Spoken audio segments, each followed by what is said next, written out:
Alors, j'ai bien envie dans cette vidéo de parler du réseau, de donner des conseils aux jeunes, tout ça. Vous savez, j'ai déjà fait des vidéos sur l'importance du réseau, parce qu'on sait aujourd'hui qu'aller à l'école, c'est important, mais le plus important, c'est d'avoir un réseau. Un réseau donne de l'accélération, un réseau, c'est un catalyseur de réussite, un réseau donne des opportunités et permet de rencontrer des personnalités. Et c'est ce que tout le monde recherche pour réussir. Et c'est important d'être dans un réseau, mais pas n'importe lequel. Aujourd'hui, tout le monde a découvert la face hideuse du réseau de Didi et les gens sont choqués de toutes les atrocités, des pires choses qu'il faisait aux enfants, aux femmes, aux stars et aux personnalités. Et on commence à se méfier du réseau parce que ça fait jaser, vraiment. Alors sachez que les réseaux du genre de celui de Didi sont répandus partout dans le monde. Chacun avec un mode de fonctionnement et chacun avec un objectif qui est précis. Je ne suis pas en train de dire que tous les réseaux sont vicieux ou mauvais. Il y a des bons réseaux qui sont sains, qui sont purs, qui sont bien. Mais les réseaux vicieux sont les réseaux les plus nombreux, malheureusement. C'est pourquoi avant d'intégrer un réseau, informez-vous bien et sachez où vous mettez les pieds. Alors, je veux vraiment ouvrir la pensée de beaucoup de personnes sur ce détail qu'on ne prend pas en compte. À chaque fois que les gens veulent intégrer un réseau ou bien ils négocient pour entrer dans un réseau, ce qui les intéresse, c'est qu'est-ce que je vais en tirer. Ils voient tout de suite les avantages, les bénéfices et autres, mais ils ne pensent jamais à qu'est-ce que je vais donner en retour. Et un réseau, c'est le rendez-vous du donner et du recevoir. C'est le rendez-vous de profiter et faire profiter les gens. Tout réseau a trois options. Soit tu apportes, soit on t'arrache, soit on te dégage. Mais tu ne peux pas être juste présent dans un réseau en qualité d'observateur et de profiteur. Ça ne marche pas comme ça. C'est pourquoi je dis à certains jeunes, quand quelqu'un qui est très élevé, qui est au-dessus, vient te voir, pour te dire vraiment, je vais te faire réussir, je vais t'intégrer à mon réseau, je vais te donner des opportunités, je vais te faire beaucoup de promesses, ne sois pas le premier à dire, Dieu merci, oh c'est Dieu qui t'a envoyé. Pose-toi la question de demander, qu'est-ce que je vais donner en retour ou bien qu'est-ce qu'il va me prendre, qu'est-ce qu'il a vu. Parce que sachez que tous les grands sont des calculateurs. Ils n'ont pas le temps à perdre. Si tu vois un grand autour d'un petit, c'est qu'il a vu quelque chose qui peut tirer de lui. Non, arrêtez de croire que les bons samaritains sont dans la réalité. Ils sont tous dans la Bible. Arrêtez de croire que nous sommes dans Alice au pays des merveilles. Les gens sont intéressés, les gens savent ce qu'ils font, clairement. Et le souci de beaucoup de personnes, c'est qu'ils pensent que quand ils n'ont rien, ils sont rien. Non, c'est pas parce que vous n'avez rien que vous n'êtes rien. Vous avez en vous l'une des denrées les plus recherchées dans ce monde, votre âme et votre étoile.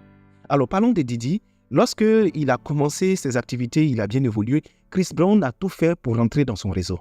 Il a rejeté Chris Brown. Le gamin a pleuré de toutes ses forces parce qu'il ne comprenait pas. Il voyait l'ascension de Justin Bieber, de Usher et autres. Il voulait rentrer. Aujourd'hui, quand il découvre ce qui était fait en bas de ce réseau, il est plutôt content. Mais quand vous regardez là, c'est un casting sérieux qui est fait. Ils ne tombent pas sur n'importe qui. Ils savent bien ce qu'ils recherchent. Ils savent bien quel intérêt ils veulent tirer des gens. Donc ne soyez pas naïfs. Ne pensez pas que tout est simple dans la vie, tout vient comme ça. Je ne suis pas en train de vous pousser à être sceptique face à toutes les aides qu'on vous apporte, mais prenez le temps de vous renseigner, prenez le temps de faire attention. Si tu rentres dans un réseau que tu n'as rien à donner, que tu n'as rien à offrir en tant qu'opportunité, tu n'as pas d'autres personnes à offrir, tu n'as pas de service à offrir, que tu ne sers à rien, c'est toi qui seras sacrifié. Je te le dis. Les réseaux que vous voyez de loin en apparence qui sont bons, qui sont chics, qui ont l'air faciles, c'est quand tu rentres là-dedans que les vraies réalités te sont exposées. Et il y a beaucoup de jeunes qui sont rentrés dans des réseaux vicieux, qui sont arrivés trop loin pour se retourner, et ils savent que s'ils parlent, c'est la fin de leur jour. Donc faites attention. J'ai toujours dit aux gens dans la vie, quand tu n'es pas envieux, et quand tu ne te compares pas aux gens, il y a des problèmes que tu évites de façon naturelle. Donc vous les jeunes qui êtes pressés d'entrer dans des réseaux, vous voyez telle personne brille, vous voyez telle personne avance, vous voyez telle personne au sommet, et puis ça crée en vous de l'aigreur, de la jalousie, et de la concurrence, souvent vous ne savez même pas où les gens sont passés pour arriver où ils sont. Il y a d'autres parmi eux, effectivement, qui ont travaillé, qui ont bossé, et puis qui ont eu la grâce de Dieu, ou bien c'est leur temps, et puis ils ont évolué. Mais la majorité des gens, ça n'a rien à voir. Ils ont été pistonnés par quelqu'un, et pour être pistonné, ce n'est pas gratuit. Donc arrêtez de toujours chercher à tirer profit du réseau. Pensez toujours à qu'est-ce que je donne.